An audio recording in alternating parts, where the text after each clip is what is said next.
Hello YouTube, I'm Shannon. I'm Lily. And we are here to reviews New Jersey Housewives season 5, episode 13, If I Can Talk Tonight.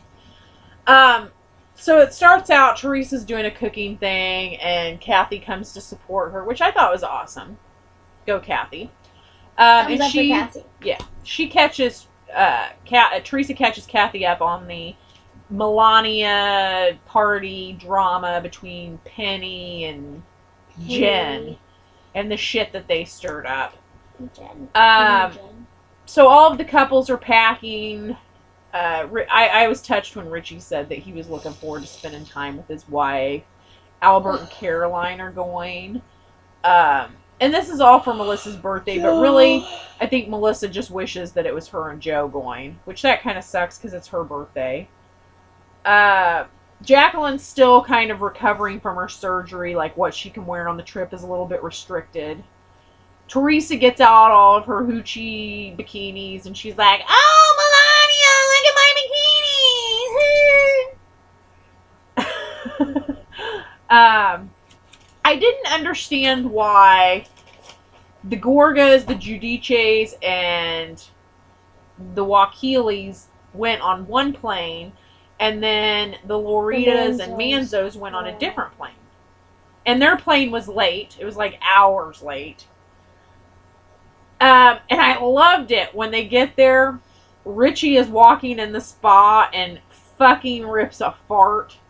Rips a fart off. And there is nothing funnier than a fart. So I was like laughing hysterically over that. Because I love it when somebody rips a fart in an inappropriate place.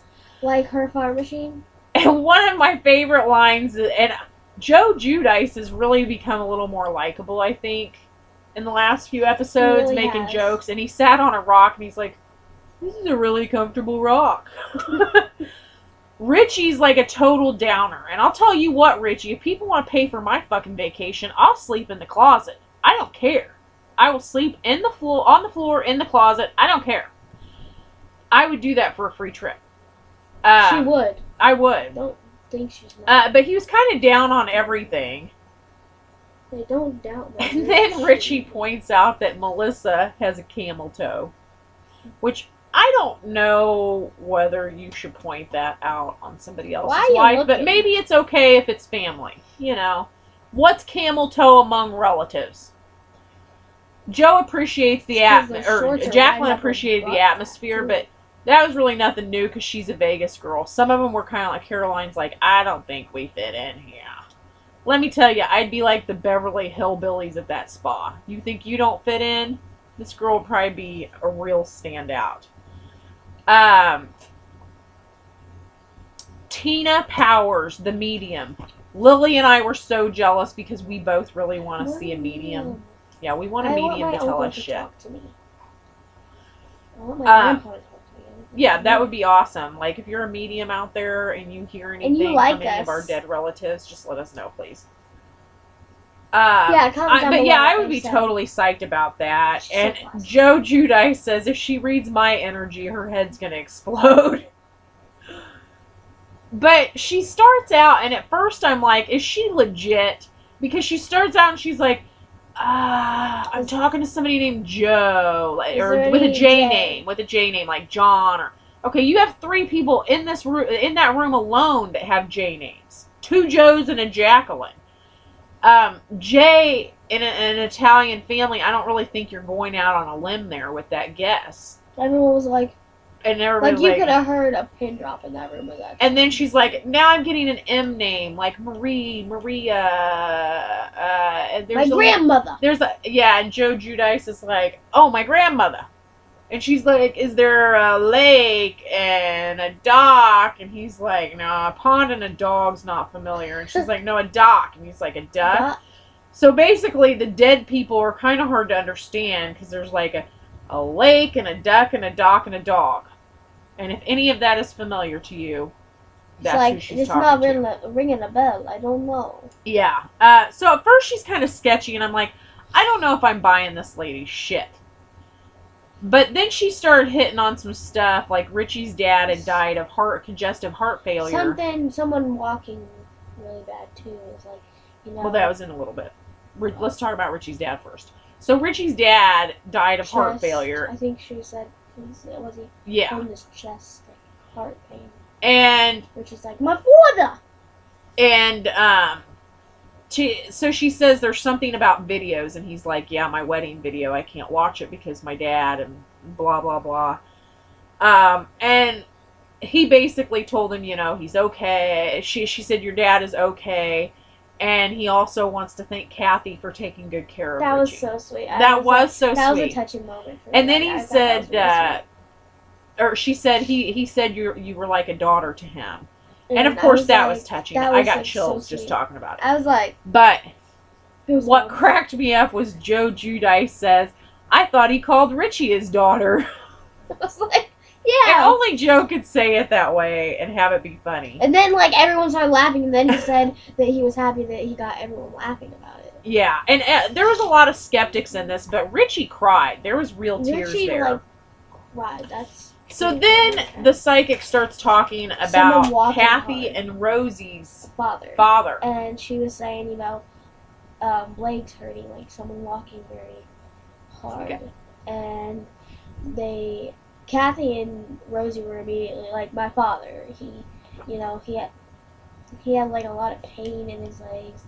And, she starts talking and she gets like really deep.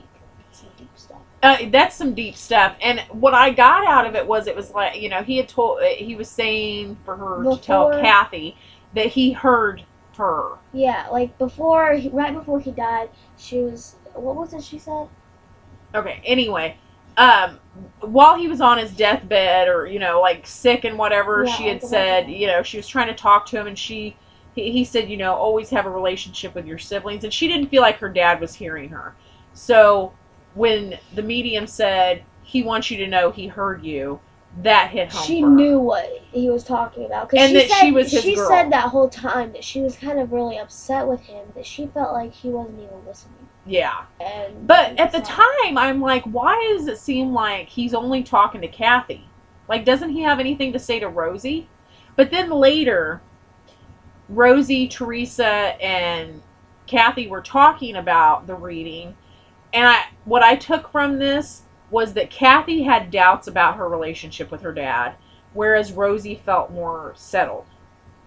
So I think maybe that's why. Like, Kathy or Rosie already had the peace that she needed with her dad, but Kathy was kind of the one that needed to hear things. He said it was, of course it was like really hard for both of them. Yeah.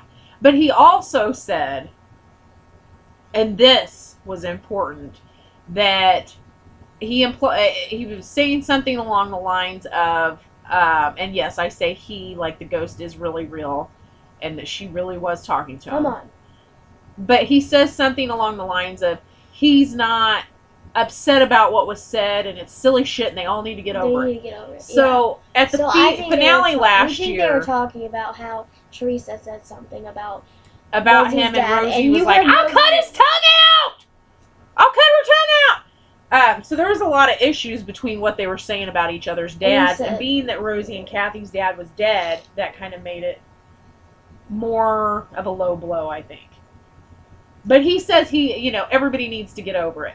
The other thing was, and I don't remember who the dead person was they were supposed to be talking to, but there was something said along the lines of, the way the medium explained it is, this whole thing with Melissa and Teresa, it's like the game of telephone where you say a word and you go around the room and it gets changed, and that this is a misunderstanding.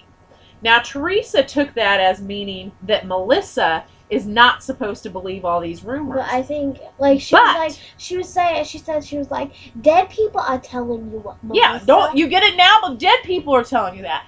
But I think what Teresa failed to recognize is maybe the dead people are talking to you too, because you're the one that believed all the rumors to begin with, which started more rumors, which Melissa believed.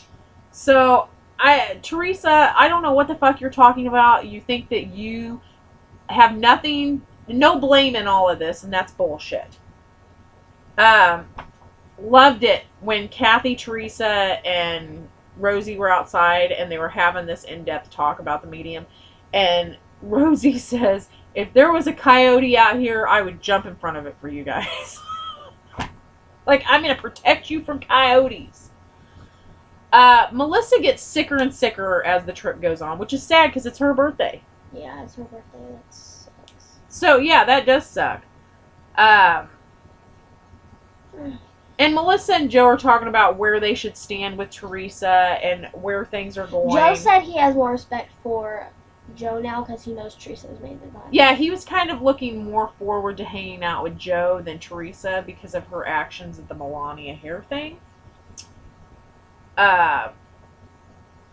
So the next day they go on a thing and there's a lady that wants them to write down their shit and burn it and, you know, closure and whatever, blah, blah, blah.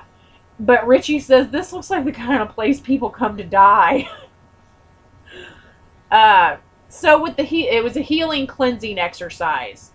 Albert's like, I'm not participating at all. Which I think is kind of bullshit that you came here with this group of people and now you're not going to give it your best effort. Joe Gorga wants to eliminate anger and hate, which we should all do. Kathy wants to quit putting everybody else's needs before herself. Which is very true because Kathy's a very... Yeah, she's a lover. She's a nurturer. Jacqueline wants to let go of hurt feelings. That's a hard one to do. Teresa calls Joe, her brother, Jacqueline, Kathy, Chris, and Richie all up for a kumbaya moment and says, I don't want to... Did she call Caroline? She didn't call Caroline. I don't know if it's because they feel like their issues are resolved or what, but... She calls him up and she's like, no, let's all make up and hugs. I don't like that one. Okay, big comment of the night was Teresa telling Jacqueline. Okay, I want to say this. I gotta say this. Okay. I feel like if the karma's not coming back to me, it's coming back to my kids. It's gonna come back to your kids. I love that you did the accident. Jacqueline goes on there. She's like, when she says it's coming back to your kids, what does she mean by that? Yeah. And then the next morning, her and Chris, is that him? Yeah. Yeah. I don't know. No, that's next episode. Oh. Stick with shit. Oh. So yeah, Jacqueline takes that as she's saying like, that Nicholas is jacked up because of your bad karma. That's kind of. And. It's a nick in the gut. Teresa is pretty fucking low down sometimes, but that's probably a little too low down for her. I don't think. Yeah, I don't think she meant it that way. Really meant it that way. I think she meant it like just talking about her. Yeah. All right. So next episode, we're still at the spa. We've got more exercises going on. So stay tuned. Yeah, all right, because we got some shit to do. This shit's getting good. Okay, it's getting fucking deep now. All right. So thank you for watching. We appreciate it. Hit that subscribe button and be like, boom. Thanks for watching. Don't punch your computer because that might be bad. Yeah, don't punch your computer. Love you.